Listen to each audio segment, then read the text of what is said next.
My name is Madison Reynolds, 27, and I still remember that phone call like it was yesterday. I sold your house to teach you a lesson about respect. My stepmother, Brenda, sneered over the phone.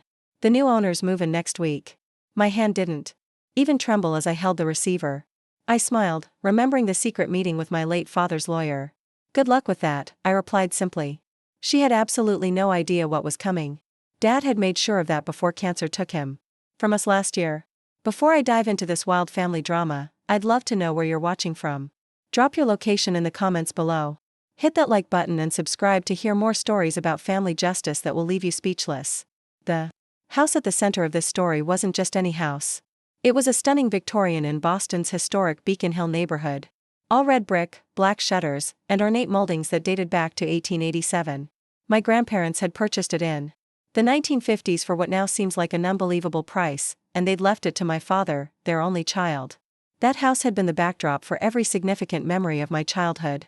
Dad was an architect with his own successful firm, and he taught me to appreciate every inch of that home's craftsmanship.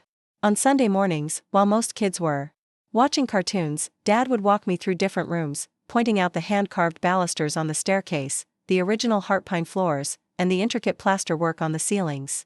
Madison, he'd say, running his fingers along the crown molding. They don't make homes like this anymore. This craftsmanship is a lost art. He'd lift me up to touch the ceiling medallions, explaining how they were created by artisans who had immigrated from Italy. This house is our legacy, Maddie. Someday it'll be yours to care for. My mother, Elizabeth, loved that house just as much as Dad did. She'd been an interior designer with an eye for blending modern comfort with historical integrity. Together, my parents had created spaces that were both breathtaking and livable. The jewel-tone library with floor-to-ceiling bookshelves. The kitchen with its soapstone counters and chef-grade appliances tucked discreetly behind period-appropriate cabinetry. The sunroom where Mom had nursed her collection of rare orchids. But our perfect life fractured when Mom was diagnosed with aggressive breast cancer when I was 13. For 2 years, our home transformed into a place of hushed conversations and medical equipment. The sunroom became Mom's sanctuary during treatment, where she could still feel the warmth of the sun when she was too weak to go outside. I was 15 when we lost her. Dad and I were devastated in different ways. I became withdrawn, spending hours in my room or in Mom's sunroom talking to her plants as if they could hear me. Dad threw himself into work, sometimes sleeping at his office rather than coming home to a house filled with Mom's absence. For nearly 2 years, it was just the two of us muddling through our grief together. Then came the charity gala for cancer research. Dad went to honor Mom's memory, and that's where he met Brenda Campbell. Brenda was everything my mother wasn't. Loud, flashy, and attention-seeking. Where my mother had been thoughtful and genuine, Brenda was calculated and performative. But she made Dad laugh for the first time in years. And I couldn't begrudge him that. Even when she started showing up at our house for dinner 3 times a week. Be nice to Brenda, Dad would say before she arrived. She makes me happy, Maddie. So I tried. I genuinely tried. But from the beginning, Brenda made it clear that our house wasn't to her taste. This place is so old, she'd say, running a manicured finger along our antique sideboard. Wouldn't it be nice to update things? Get rid of some of this dark wood. Brighten the place up. Each suggestion felt like an eraser of my mother, the dated wallpaper in the dining room that Mom had carefully selected. The old-fashioned clawfoot tub that Mom and I used to take bubble baths in when I was little. The cluttered bookshelves filled with volumes that contained my mother's notes in the margins. When Dad announced their engagement after only 8 months of dating, I forced a smile and congratulated them. I was 17 then, and I told myself I only needed to endure Brenda for 1 year before college would provide me an escape. The wedding was lavish. Brenda's choice, not Dad's. He would have preferred something intimate, like his first wedding to my mother in our backyard garden. Instead, we had a 200-person extravaganza at one of Boston's premium hotels. I stood beside them as the maid of honor, watching as Brenda beamed at the photographer rather than at my father during their vows. After the honeymoon, things changed rapidly. Brenda began redecorating immediately. Room by room, my mother's touch disappeared from our home. The antique Persian rugs were replaced with modern geometric patterns. The warm colors gave way to stark whites and grays. Family photos were rearranged to prominently feature Brenda, with many of the ones featuring just Dad and Mom and me disappearing altogether.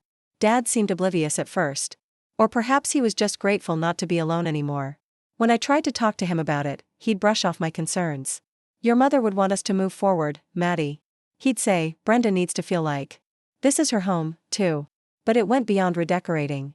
Brenda began inserting herself between Dad and his longtime friends. The couples that had been fixtures at our dinner table for years were suddenly too boring or stuck in the past. Dad's college roommate, who visited every summer, was now imposing. His sister, my Aunt Carol, was always criticizing Brenda, though.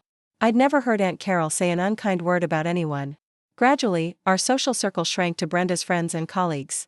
Dad seemed to shrink, too, deferring to Brenda on matters he once would have decided confidently on his own.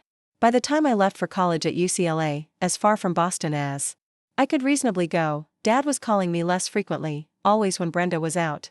Our conversations felt rushed and guarded. When I'd ask about coming home for a weekend, there was always some reason why it wasn't a good time. Brenda was hosting a work event. Brenda was remodeling the guest room. Brenda thought it would be better if I visited during scheduled breaks when they could properly prepare. So I adapted. I spent holidays with friends or with Aunt Carol who had been similarly exiled. I focused on my studies, double majoring in architecture and historic preservation, a tribute to both my parents that went unrecognized by my father. Still, Dad found ways to maintain our connection. He'd send care packages to my dorm with notes saying, "Don't tell Brenda how much chocolate I sent." He'd make business trips to California that conveniently coincided with my semester breaks. During these stolen moments, I'd catch glimpses of my real father, the one who laughed easily and spoke passionately about his projects, the one who wasn't constantly checking his phone to respond to Brenda's texts.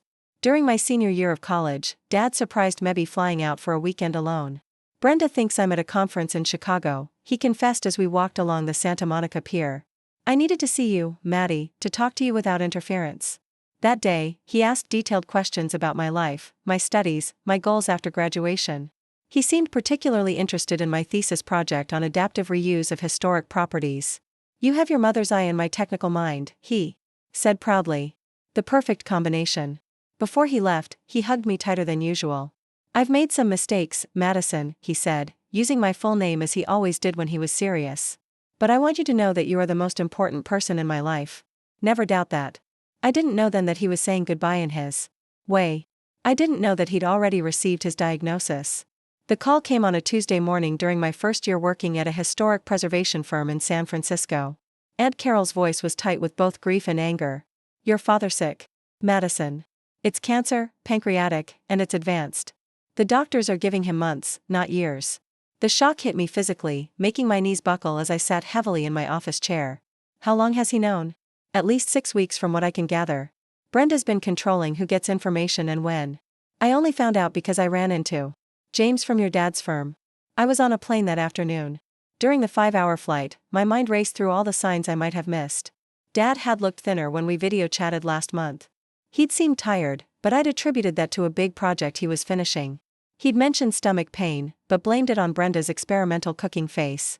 When I arrived at the house, our house, though it hardly looked the same anymore, Brenda answered the door with a smile that didn't reach her eyes.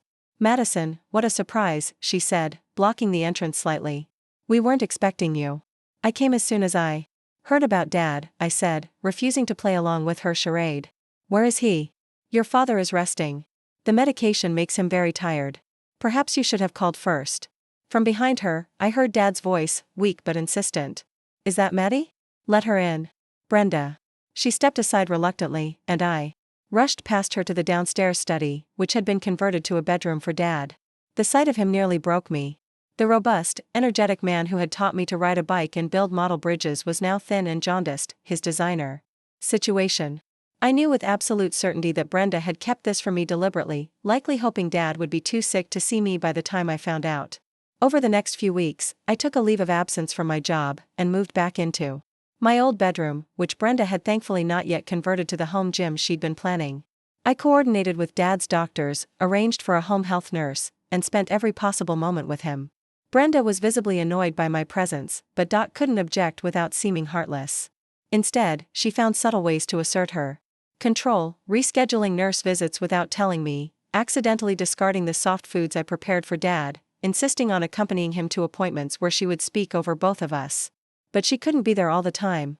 She had her real estate business to run and social obligations she deemed too important to miss despite my father's condition. During these precious hours alone with Dad, we reconnected in a way that we hadn't been able to in years. "I'm sorry, Maddie," he told me one afternoon as we looked through old family albums I'd rescued from the attic. "I let her come between us. Between me and everyone who mattered. It's okay, Dad. I said, though we both knew it wasn't. No, it's not. I was weak. After your mother died, I was so lost. Brenda was decisive when I couldn't be strong when I felt broken. But that strength, it became a wall. I see that now. On days when he felt stronger, Dad would ask me to help him dot to the sunroom. The one space Brenda hadn't completely redesigned. Perhaps because she rarely used it. There, surrounded by the offspring of my mother's beloved plants that the housekeeper had quietly continued to tend, Dad began to have mysterious private conversations with me. I need you to understand something, Madison, he said one day, his voice barely above a whisper. Things aren't always what they seem. I've made arrangements to make things right. What kind of arrangements, Dad? I asked, but Hess shook his head. Not now. After. I need you to promise me you'll meet with Harrison, my attorney, after I'm gone. No matter what happens at the reading of the will. Promise me. I promise. I said, confused but unwilling to stress him by pressing for details. As the weeks passed and Dad grew weaker, I noticed Brenda's attention shifting from his care to his possessions. She began asking him pointed questions about his business, about accounts and properties. She became particularly fixated on the house. We should discuss selling, Richard, she said one evening when she thought I was out of earshot. This place is too big for me to manage alone. Too many stairs, too much maintenance. We could use the money for your treatments. Dad's insurance covered his treatments, and they both knew it. The house was worth millions in Boston's hot real estate market. And Brenda, who'd come into the marriage with comparatively modest assets, clearly had her eye on the potential windfall. Not yet. Dad would reply weakly. Let's focus on getting better first. But we all knew he wasn't getting better. The treatments had failed to shrink the tumors, and Dad had decided to stop them, preferring quality of life over a slightly prolonged, painful existence. During his final week, Dad insisted on speaking to me alone each day. These conversations were often fragmented, jumping between childhood memories and urgent instructions. The oak tree in the backyard. Remember how we built that treehouse? Harrison has the papers. Your mother's jewelry is in the safe deposit box. Key in my desk. Harrison knows. Trust Harrison. I nodded and took notes, unsure what was delirium and what was important information. The night before he died, Dad had a moment of perfect lucidity. He gripped my hand with surprising strength and looked directly into my eyes. Madison, I need you to forgive me for Brenda for the lost years. But know this, I've always loved you more than anything in this world, and I've done everything I could to protect you. Remember that when it seems like I didn't. I held his hand out against my cheek, memorizing the feel of it. There's nothing to forgive, Dad. I love you. He died peacefully the next morning with me on one side of his bed and Brenda on the other. In that moment of profound loss, I thought perhaps grief might bridge the gap between Brenda and me, that we might find common ground in loving and missing the same man. I was wrong. While I sat shell-shocked beside my father's body, Brenda was already on the phone with the funeral director, planning a service that would reflect her taste rather than Dad's wishes. The funeral was exactly as Brenda wanted it. Elaborate floral arrangements. Dad would have found excessive eulogies from her friends who barely knew him. A reception at an upscale hotel rather than the intimate gathering at home that Dad had specified. In the notes I'd found in his desk. Throughout the service, Brenda played the part of the devastated widow perfectly, accepting condolences with a practiced balance of dignity and visible grief. Yet, I noticed how quickly her expression changed. When she thought no point one was watching. The tears drying up instantly, the look of calculation returning to her eyes as she assessed the attendees, likely mentally cataloging who would be useful to her moving forward. I stood beside her in the receiving line, accepting hugs from Dad's colleagues and friends, many of whom I hadn't seen in years due to Brenda's systematic isolation of my father. Several whispered to me how glad they were that I had been there for Dad at the end. How much he had always talked about me with pride, even during the years Brenda had kept us apart. Aunt Carol stayed close to me throughout the day, a buffer between me and Brenda's performative grief. Your father adored you. She reassured me repeatedly. Never doubt that no matter what happens next. I didn't understand what she meant by what happens next until 2 days later when we gathered at Mr. Harrison's office for the reading of the will. Mr. Harrison's office was located in a historic brownstone in downtown Boston, the kind of dignified old building where generations of the city's legal and financial matters had been handled with discretion. The conference room where we gathered featured dark wood paneling, leather chairs, and a massive table that seemed designed to intimidate. I arrived early, wanting a moment to compose myself before facing Brenda again. Mr. Harrison, a tall man, in his 60s with silver hair and kind eyes behind wire-rimmed glasses, greeted me with unexpected warmth. Madison, he said, shaking my hand with both of his. It's good to finally meet you, though I wish it would be under better circumstances. Your father spoke of you often and with great pride. Before I could respond, the door opened and Brenda swept in, dressed in an expensive black suit that screamed wealthy widow rather than grieving wife. She was accompanied by a sharp-featured man carrying a leather portfolio whom she introduced as my attorney, Mr. Daniels. The fact that she'd brought her own lawyer suggested she was expecting something contentious. I glanced at Aunt Carol, who had arrived just after me, and she raised an eyebrow slightly. Shall we begin? Mr. Harrison said once we were all seated. He opened a thick folder and cleared his throat. This is the last will and testament of Richard James Reynolds, revised and signed 6 months ago with myself and 2 colleagues as witnesses. 6 months ago, just before Dad's diagnosis, if my timeline was correct. Mr. Harrison began with the standard legal preamble, then moved to the specific bequests. Dad's collection of architectural books to his firm. A generous donation to the Cancer Research Foundation established in my mother's name, his vintage car to his oldest friend from college. Then came the items that mattered most. To my daughter, Madison Elizabeth Reynolds, I leave my personal effects, including photographs, my architectural drafting tools, and the family albums. I felt my stomach drop. Personal effects. That's all. Additionally, to Madison, I leave a cash bequest of $50,000. $50,000 was generous under normal circumstances, but given my father's wealth and our family history, it felt like an afterthought. I could feel Brenda's smirk without even looking at her. The remainder of my estate, Mr. Harrison continued, including all real property, financial accounts, investments, and business interests, I leave to my wife, Brenda Campbell Reynolds. The words hit me like physical blows. The house, my childhood home, my grandparents' legacy, the place my father had promised would someday be mine to care for, was now Brenda's, along with everything else that defined my father's life and work. How could he know this? After all his mysterious comments about making things right, after all his hints about arrangements and instructions to meet with Harrison, I must have made some small sound of distress because Aunt Carol reached over and gripped my hand tightly. Are there any questions? Mr. Harrison asked, looking directly at me with an unreadable expression. Brenda's attorney spoke up. Everything seems quite straightforward. My client is satisfied with the terms. I bet she was. In the space of 10 minutes, Brenda had gone from a moderately successful real estate agent to a multimillionaire with significant property holdings. Madison, Mr. Harrison prompted any questions. I wanted to scream, to demand explanations, to ask how my father could have betrayed not just me but the generations of Reynolds who had preserved our family home. Instead, I managed a stiff no questions. Very well, Mr. Harrison said. There are papers to sign regarding the transfer of assets. Brenda, my assistant, has those ready in the next room. Madison, if you could stay behind for a moment. Private struggles after your mother's death that could have damaged his reputation. Nothing illegal, nothing truly wrong, but enough that a vindictive ex-wife could have destroyed the firm he'd built over 30 years. I thought about the changes in my father over the years of his marriage to Brenda, how he'd become more withdrawn, more cautious, less the bold and principled man I'd grown up admiring. So, he stayed with her even though he knew she was toxic. He did. But about 18 months ago, he came to me with a plan. He suspected his health was declining, though he hadn't yet received the formal diagnosis. He wanted to ensure that Brenda would be provided for, as he had promised in their marriage vows, but he was determined that she would not be the one to inherit the Reynolds family home. Harrison opened his briefcase and removed a thick folder. Your father created an irrevocable trust 3 years before he married Brenda. At that time he transferred ownership of the house to the trust with himself as the beneficiary during his lifetime and you as the successor beneficiary upon his death. My mind was racing to keep up, but at the will reading yesterday, the will dealt with assets in your father's name at the time of his death. The house was not among those assets, though Brendan never realized this. Your father maintained the fiction that he owned the house, paying for all maintenance and taxes from his personal accounts. The trust arrangement was buried in legal documents that Brenda, despite her business acumen, never thought to investigate. He handed me the folder. These are copies of all the relevant documents.